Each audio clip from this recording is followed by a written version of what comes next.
What up YouTube, just gonna show you my computer here. If you look on my videos, I've got a one with the lights flashing with the sound.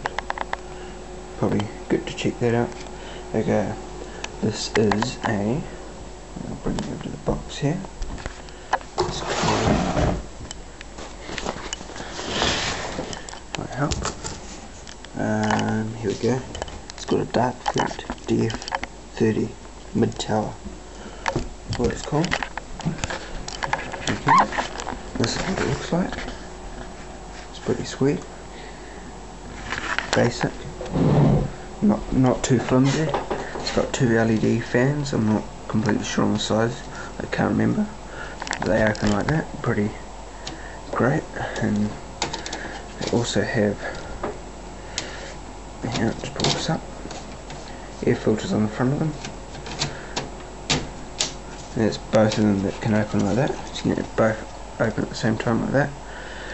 And also, that's my Western Digital Cavalier Blue 1TB hard drive. And go back to the fans. You can also, they've got little fan controller knobs here. You turn them right up, it speeds the fan right up. Probably hear that.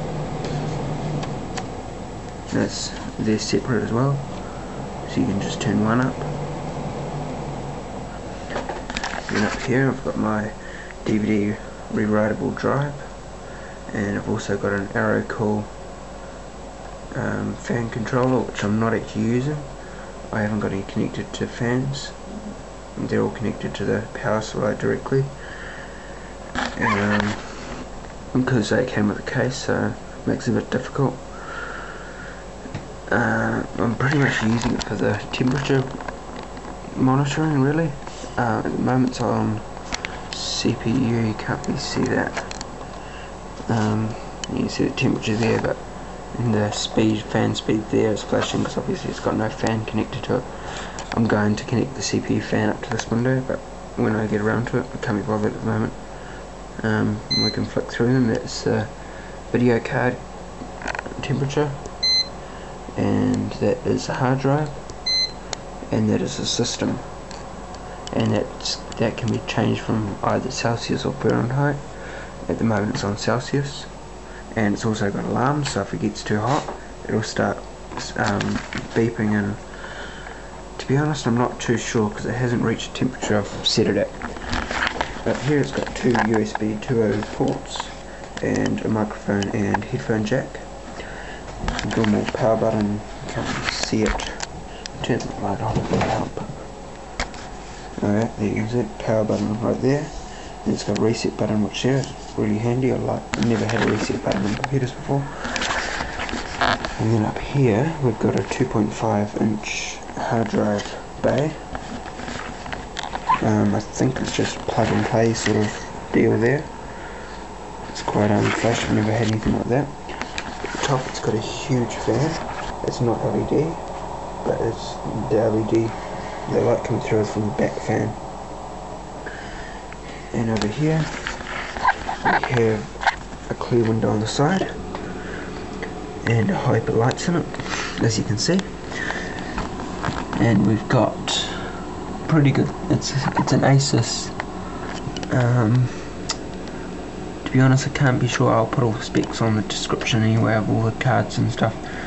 And I think it's a Galaxy 1GB graphics card. Sound card is below it, down there, but that's not working at the moment. It's picking up in device manager that it's there, but the driver keeps saying it's not plugged in, so I'm going to take it to get fixed sometime.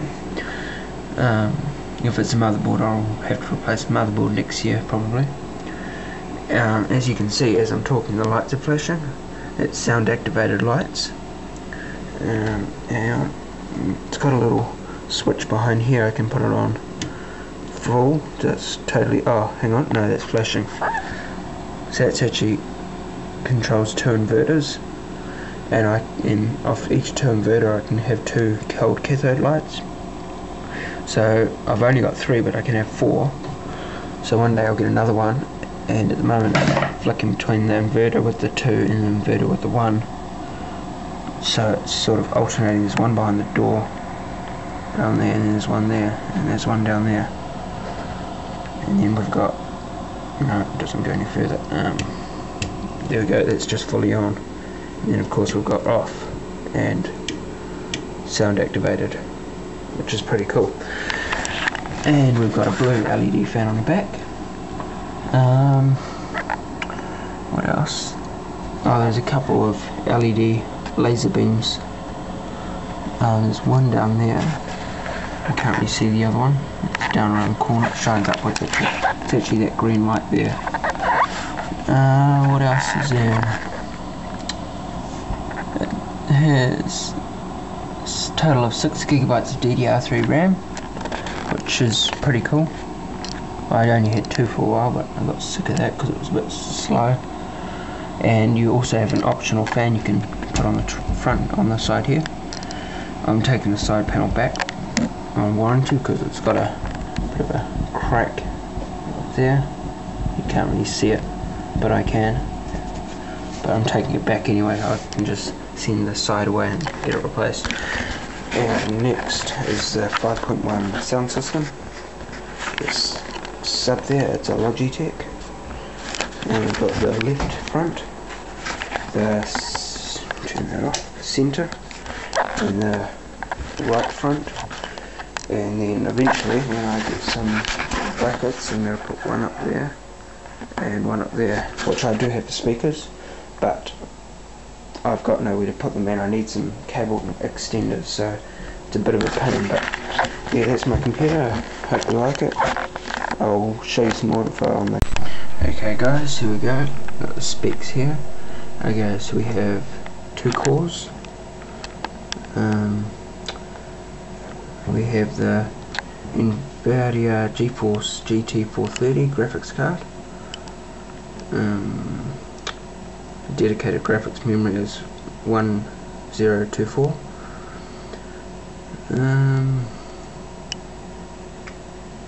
What have we got? Oh, 64-bit operating system, 6 gigabytes of RAM, like I told you before. What else?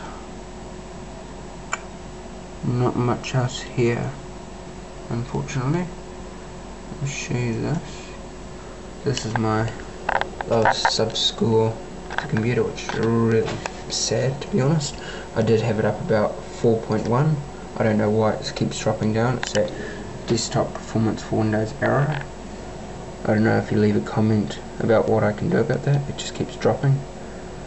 I'm not too sure why, but it gives you the base score of 3.7 because that's the lowest sub-score. But the calculations per second of the processor is running at about 6.6, and memory operations per second is 7.2, which isn't too bad. And 3D business and gaming graphics performance 6.1, and disk data transfer rate of 5.9, which isn't too bad. It could be better. Just don't forget to rate and comment and subscribe to my channel.